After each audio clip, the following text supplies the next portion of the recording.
Oh, wait, no. Turn off the. Hold on, give me one.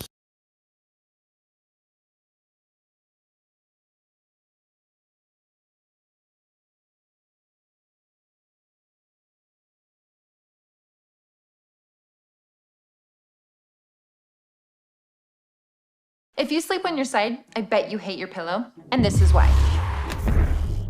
They might be as fluffy as a cloud, but they just don't support your head.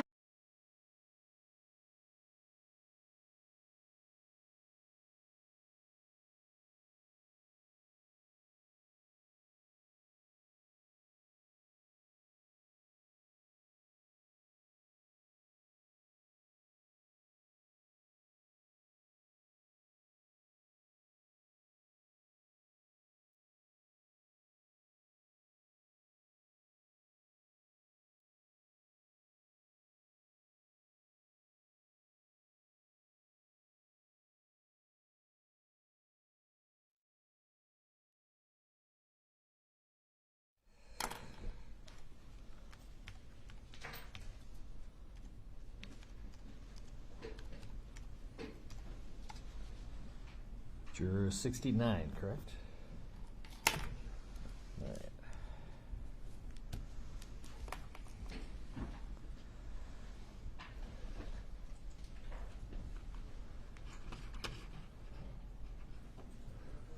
All right, sir, come on up and have a seat right in the chair.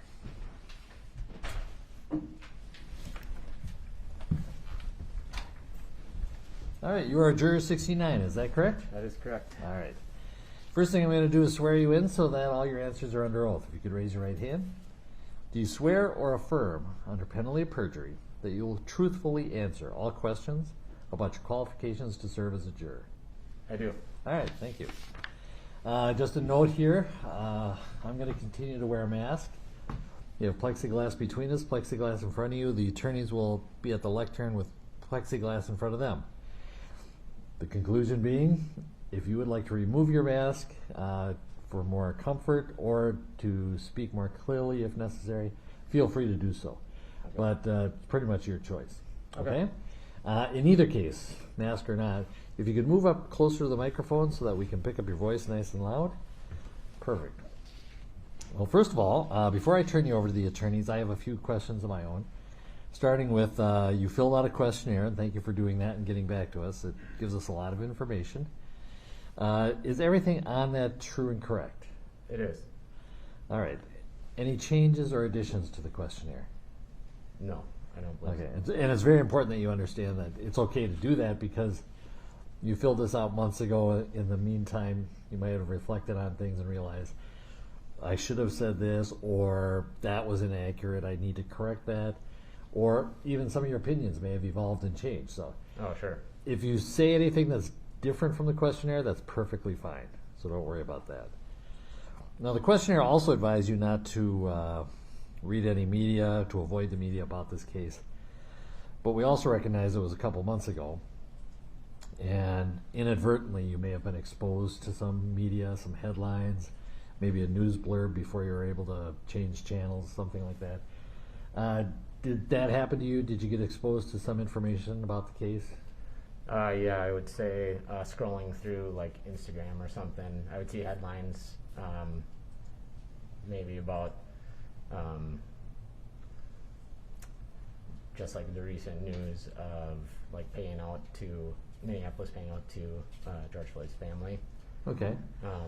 And then something about a third-degree charge, but I kind of skipped past that. So. All right. Talk about the third-degree part first. You don't recall any substance other than it was mentioned? Did you? That was pretty much it. That there was, I read like the Chauvin case and third-degree charges were brought up, and then jumped past that. Okay. Now, as far as the thing from last week, what specific details do you recall?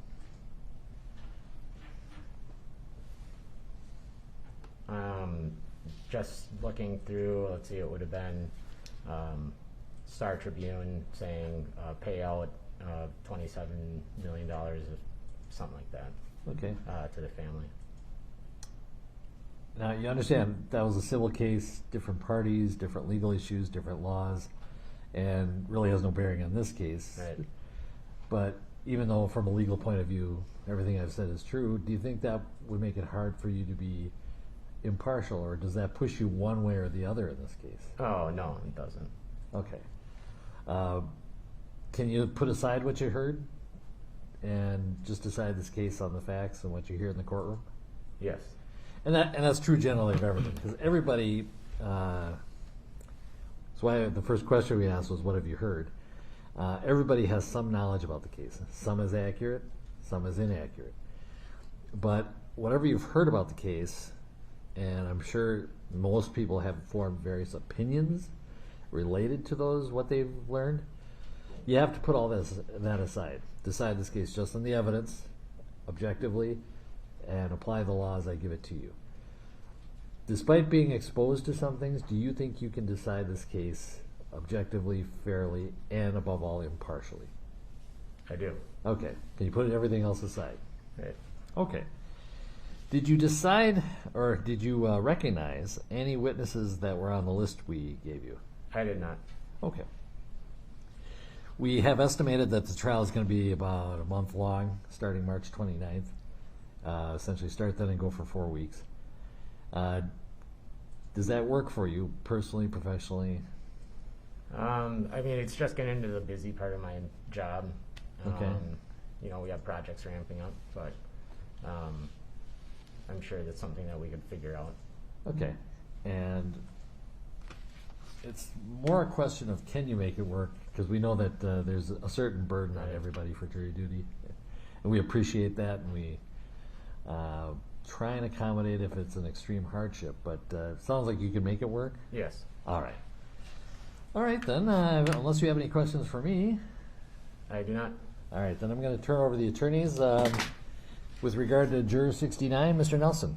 Can we have a brief? Sure. I'm just going to talk to the attorney.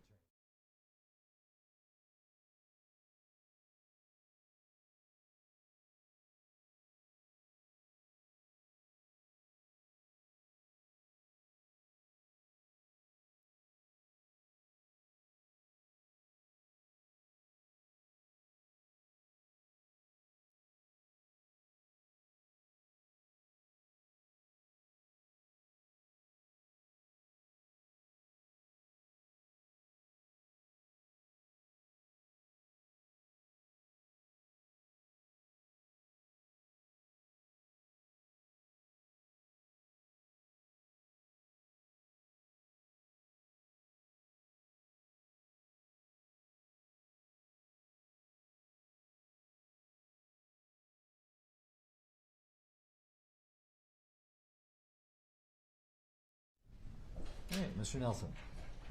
Thank you, sir.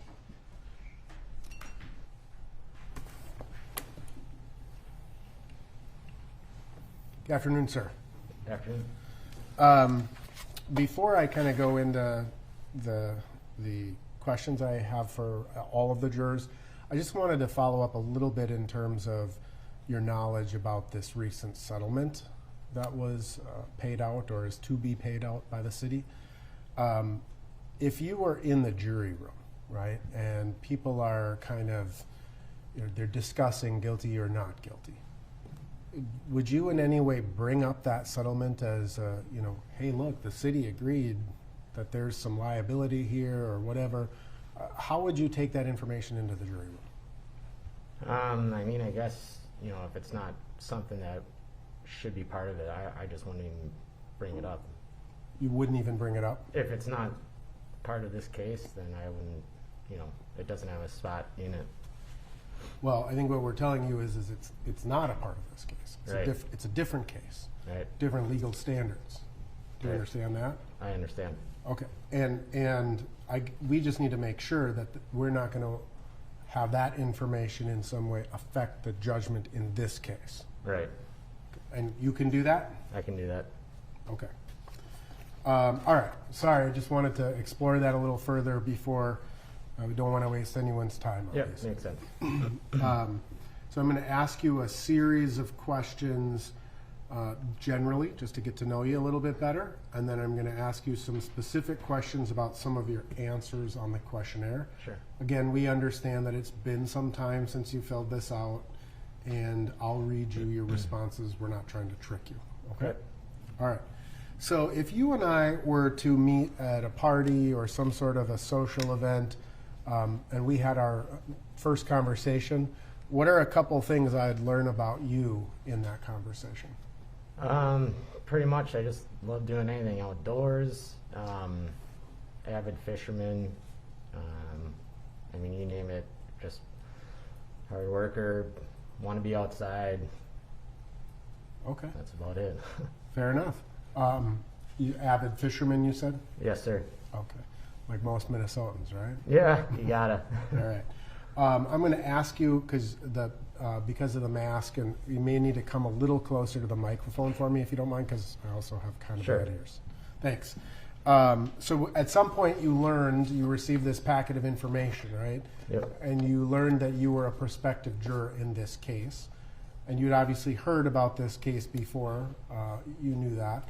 So what was your initial response to this jury, to learning that you were a potential juror in this case in particular?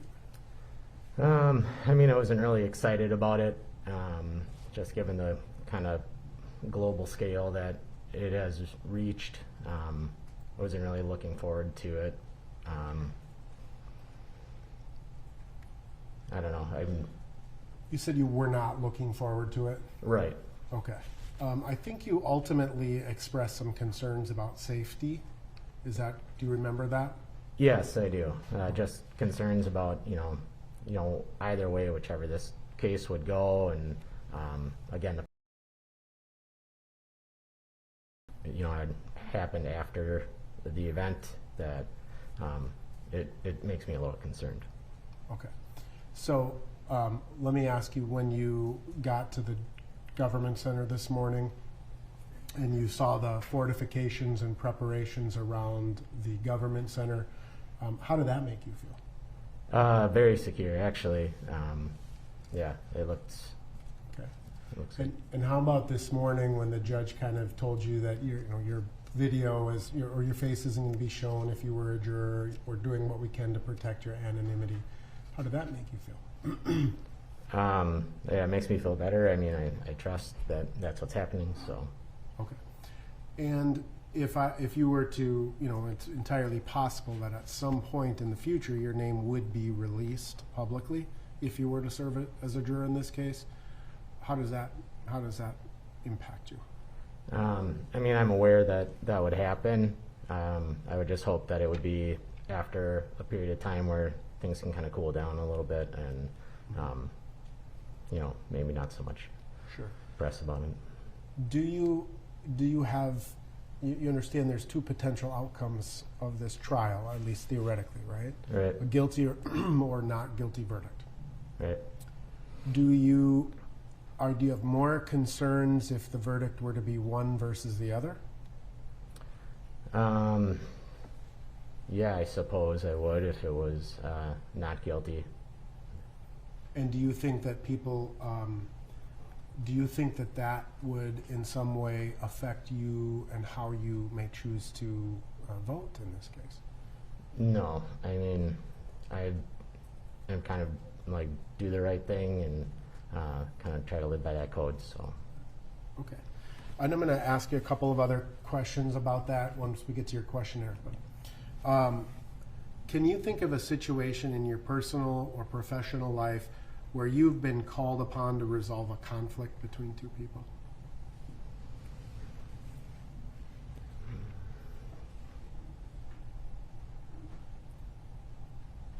Maybe not like called on for like a verbal debate that something's happening. Yeah, or, you got two friends, they're disagreeing with each other, and they turn to you and they say, Juror 69, help us resolve this dispute.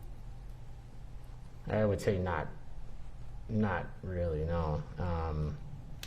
If they are in front of me having a dispute, I would say like, let's break it up, or. Right. So you understand, if you were to be a juror in this case, ultimately there's kind of global big disputes, right? In terms of, is it a guilty or a not guilty verdict? There's a dispute between Mr. Chauvin and the state of Minnesota here right now. Right. I understand that. And you'd be called upon to potentially resolve that dispute. Right. but then also within the jury room itself, right? You got 12 citizens, and there may be disputes about the importance of evidence or testimony. So how would you picture yourself simply approaching the task of resolving a dispute? I would lean on evidence that was brought up and try to stick to facts and just be like, like, let's look at this and tackle this piece of evidence and weigh it and see, like, how does this affect the outcome here? Okay. So let's say, for example, that there was a particular piece of evidence, right, that you felt, this water bottle is the answer to this dispute, to solve this dispute. And other jurors thought, that's nothing, it's just a water bottle, right? How do you kind of reconcile or get to the bottom of whether that piece of evidence is important or not? I would have to rely on any notes I took and say, like, hey, I really think there's something here. It's worth discussing at least, and we need to come together as a group to at least address that this is an issue. Okay. And what about if after that process of doing that, you were still convinced it was important, but the others weren't? Are you the type of person that's going to agree with the majority simply because you want to build consensus? Or are you going to stand your ground and say, no, we really need to take this into consideration? I think after, we had all talk about it, that if the group votes on it, then it's a dead issue there. Well, I guess that's sort of the question, isn't it? Any verdict has to be unanimous. Right. Right?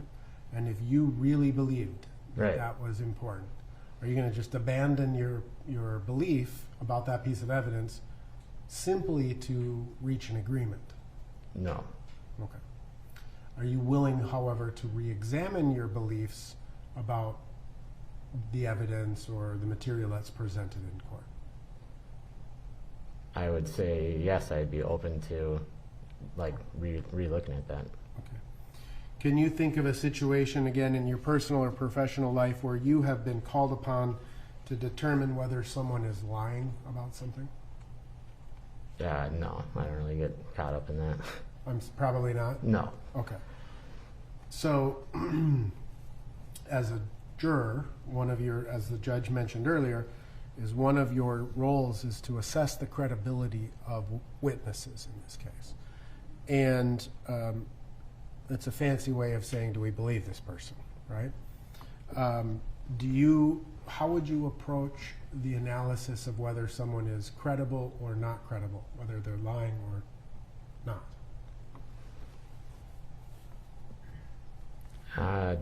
Geez, I don't know, that's a good question. I just try to listen to what they have to say, basically, and I don't know, just determine based off of cues of, how they're acting, or I guess first and foremost I would just listen to everything that they have to say. And Okay.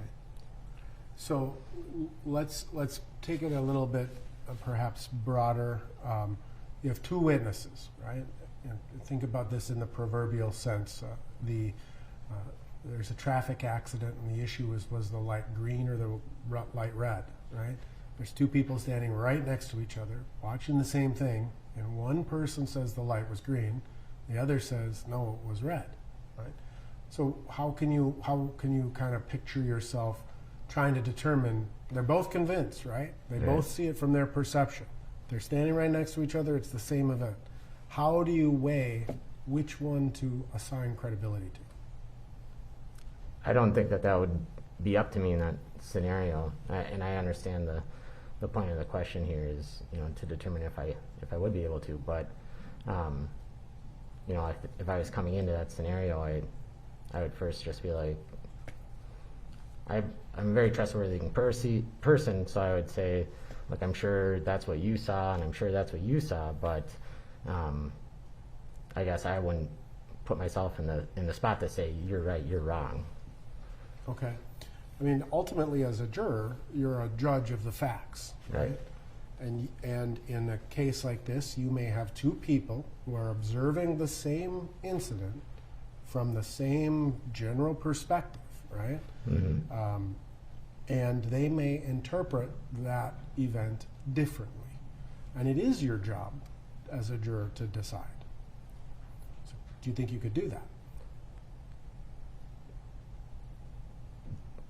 I might have lost you there. I guess I don't understand if I'm able to, like, based off of facts, and then say, like, if I was like, yeah, I can see that based on this evidence that you did, yours was green, I could say, look, you thought it was red, but it was green.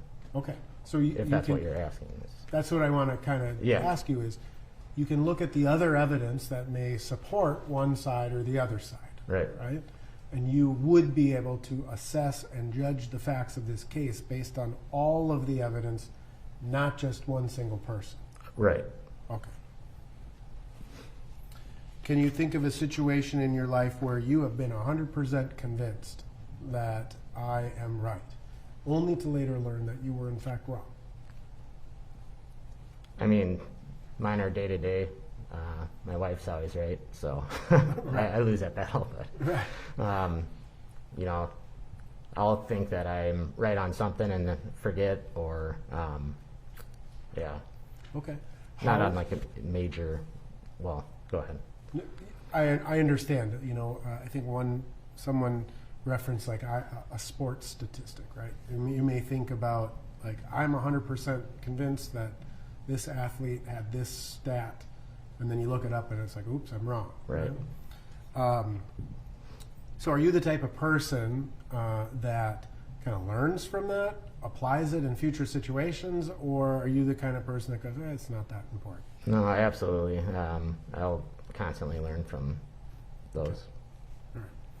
All right.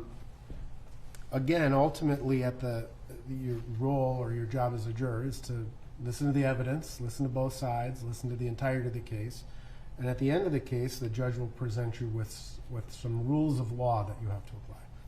Are you the type of person? Well, let me ask you. Rephrase that.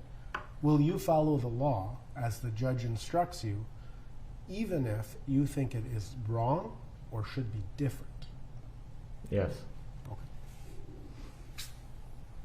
So I'm going to ask you some questions again on your questionnaire, not trying to trick you, not trying to, suggest you're not telling us the truth, right? Sure. We have to take you at face value. We don't know what's really in your heart or in your mind, right?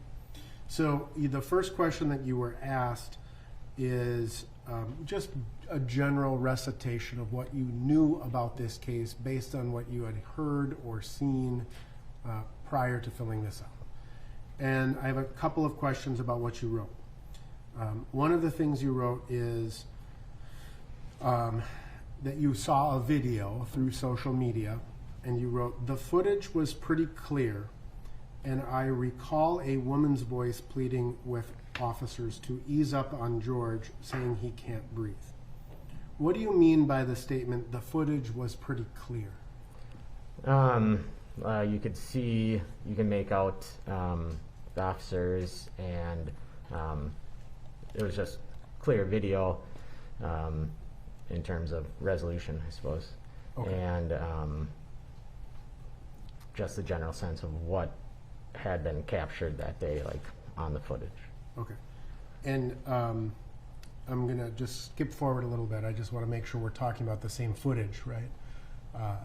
You understand, or there was a bystander who took a video of Mr. Floyd's interaction with Minneapolis Police Department. That video was uploaded to a social media platform, went viral, and became news. Right. Is that the video that you recall seeing? I only saw the video footage from pretty much the kneeling stance on.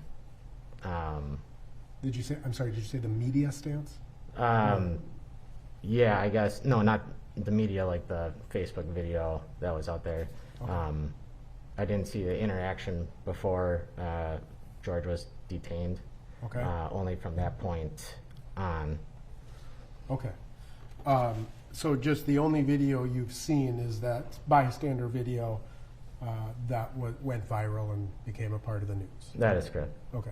Not seen any of the body cameras from the officers or security cameras that may have been entered the public sphere? Right. No, I have not. Okay. And I think you said you had seen that maybe 2 to 3 times in whole or in part? Just in part, clips, a couple times, yeah.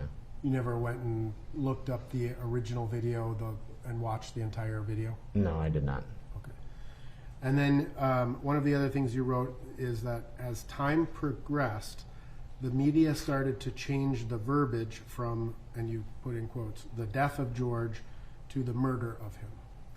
Can you just explain what you mean and what impact that had on you?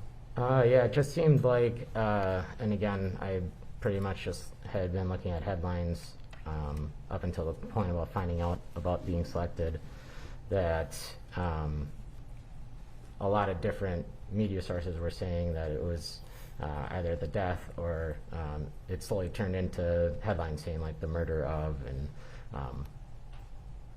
that just grew more and more over time, it seemed like. Okay. And that is, it's fair to say that you sort of adopted that perspective for yourself, right? That opinion? I mean, I get that it's not up to media to make that decision. Mm-hmm. That's what we're here for.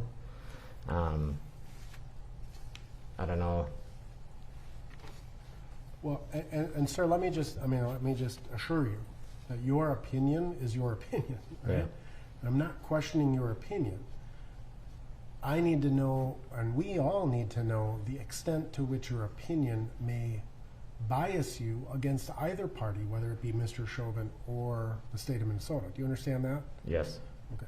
I mean, and ultimately in your questionnaire, you were asked if you had had conversations with your friends and family about this incident, right? Correct. And you were asked to share what opinions you had expressed, whether it be with friends and family, and whether or whether it be on social media platforms, right? And what you wrote was George Floyd had been murdered by police officers. Right.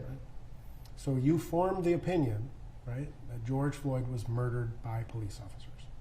Right. So, kind of go back. I mean, you adopted that stance that the media had kind of changed, right? Right. And you were asked in the questionnaire a question of the impression that you had of Mr. Chauvin based upon what you had seen and heard. And you wrote that you had a very negative impression, right? Right. And you wrote that from the video footage and people pleading for George's life, the defendant didn't let up. Right. So ultimately you understand that as we sit here, based on the presumption of innocence, right, have you already decided this case in your mind? I think that as all those headlines are coming through and, maybe subconsciously adopting them or I have adopted them, as you're saying, it probably was easy for me to just say like, oh, have you seen what the news is saying? Mm-hmm. Well, I mean, in the questionnaire, there's a question that asks you about the application of the presumption of innocence. Right. And I think you said, in this case, based on the footage that you've seen, that it would be very difficult for you to presume him innocent. Would you agree with that? Right, yeah. And so, again, the question being, right, you have formed a strong opinion. It is your absolute right to do so. Mm-hmm. Whether it's your opinion, you're based on the media, whether it's your opinion based on conversations with friends, you are entitled to that and it's okay. Can you honestly say, I can set all of my opinions, my very strong and negative opinion, I can apply the presumption of innocence and I can listen to this case based on the evidence in court? Can you say that? Yeah, I think it's a really tough thing for me to do, but I also think digging into like who I am and saying like set that aside, listen to evidence, because it is such a huge case that we need to do what's right, that I think I can do that. Can you foresee a situation where what's right to do is to find Mr. Chauvin not guilty? Can you say that again? Sure. Can you imagine a situation where the right thing to do is to find Mr. Chauvin not guilty? Yeah, I have thought that through my head, like, is this instance that I'm aware that that is a possible outcome, so knowing that we have to weigh that and realizing that I am part of that, or would be part of that, I think I'd be able to do that, yes. I guess what we have to be certain of is not you think you could do it, but that you can do it. Right.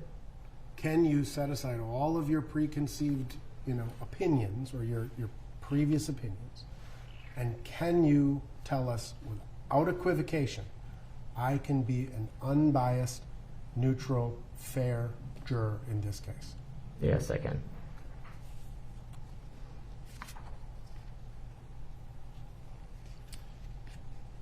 You were asked a question about it's what we were kind of referring to as the aftermath of Mr. Floyd's death, the protests that happened after, and you were asked whether you believe our community has been negatively or positively affected by these protests, and you wrote positively affected due to the awareness of injustice. Right? Right.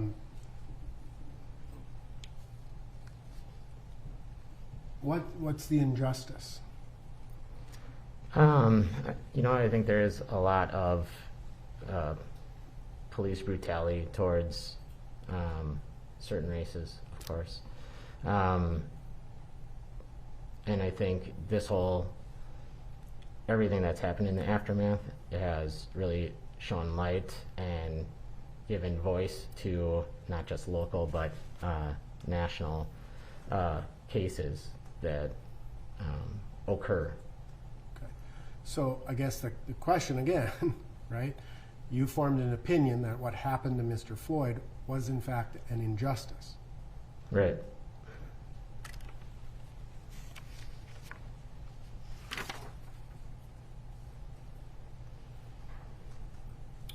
I understand that you have some previous military service, correct? I do. And were deployed internationally as a part of that? Yes, sir. And as a part of your military experience, you had training in hand-to-hand combat and chokeholds and things of that nature. That's correct. You have a knowledge base that some jurors may not have, right? And the question of police training may come up in this case, and what is trained. Would you recognize that the police training that you have, or excuse me, the military training that you have may be different than what police officers are trained to do? Yes, I'm aware of that. And would you be able to kind of abandon your prior personal experience and apply what is trained by the Minneapolis Police Department? I think abandon, I guess I'm not understanding your question fully, but I'm able to understand what someone else's training is and apply that to the circumstances that they're in, if that's what you're asking. I am, Okay. and I apologize if I'm not articulate. It's been a long morning. No worries.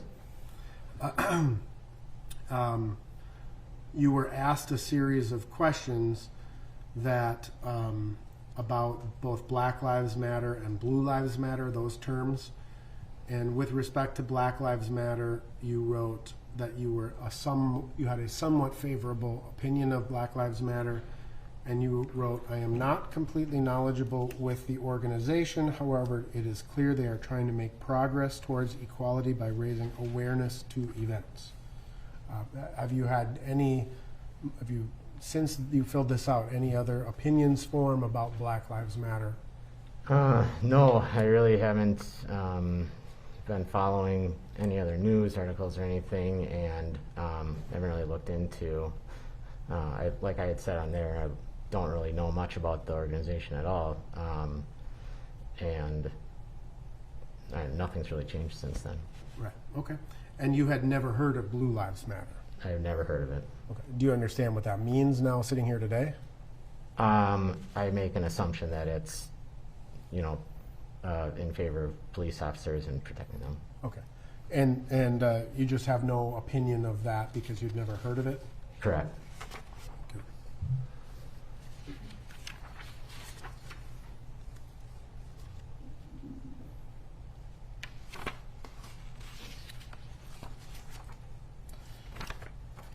So, relevant to questions regarding the presumption of innocence, what you actually wrote was, I think it would be a little difficult in this case, given the footage that came out and the events that followed, to apply the presumption of innocence. Right. So, have you formed an opinion sitting here right now that favors one verdict over the other? No. No? I mean, you've got some pretty strongly held opinions, right? I do. And you have a negative view of Mr. Chauvin.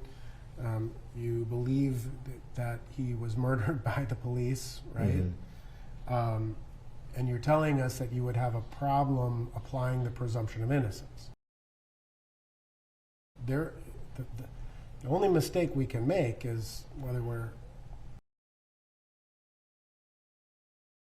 you're telling us the truth or not, right? And that's what I need to know is, can you take these aside, apply that presumption of innocence, and be fair to Mr. Chauvin?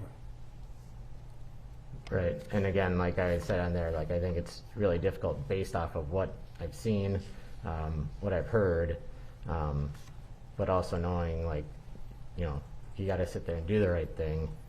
Then if I'm like called upon to serve, I take that to heart and need to do what's right, guilty or innocent. So putting that aside is something that I would internally do, that I just have to follow the right path.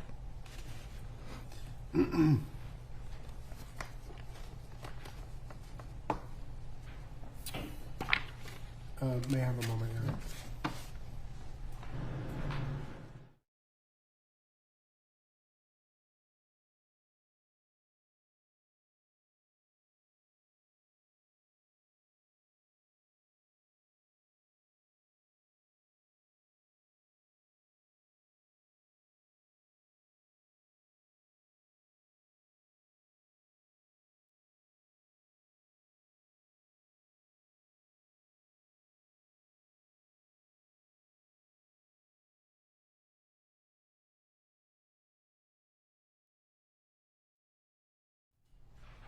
We'll exercise it for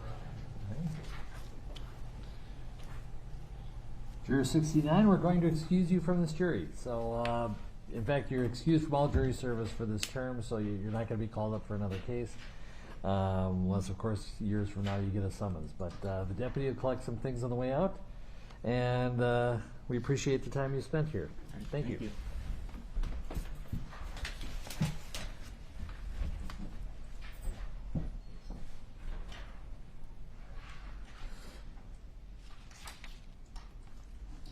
All right, I have that as defense number 11. Is that correct? 11? Yes. All right, just some information on our schedule for tomorrow. I granted this defense request to interview the 7 seated jurors, the first 7 rather, regarding whether they were exposed to the information about the $27 million settlement. And we are arranging, we're going to do this by Zoom. I'm not going to make the jurors come in for a 5-minute hearing. So I'm going to do it by Zoom. It's discretionary anyway, so I think I am within the rules to do it by Zoom. The jurors will appear that way, and so by video, and all counsel will be on Zoom. We will just not be broadcasting the video of the juror out to the general public, consistent with our practices here. We've got it scheduled for 8:45. We've heard of from 6 out of 7 of the jurors that they would be available. The examination is going to be only by the court, not by the parties. And we will then discuss each as they tell us what they know and what they've heard. With regard to the other matters, I already denied the request for additional peremptory challenges by the defense. And the motion for a continuance and or a change of venue are still under advisement. And I believe I had also asked for full sequestration of the jurors during trial. And at this point, that is denied as well. All right, anything else? Just to give you a heads up for tomorrow, we will, despite the fact we have to talk to those 7 jurors, I think since it's only the court's examination that it might be fairly quick. We're going to summon the jurors for tomorrow morning. We'll bring in another 5 again, but at 9 o'clock so that they are ready to roll by 9:30. And then we'll try and get through as many as we can tomorrow morning. So we'll be summoning 5 in at 9 o'clock and 4 at 1 o'clock so that they are ready at 9:30 and 1:30 respectively. All right, anything else for the record before we break for lunch? And we'll come back at 1:30 because our other jurors are scheduled to arrive at 1 o'clock, and with the orientation it'll be 1:30. So anything else for the record?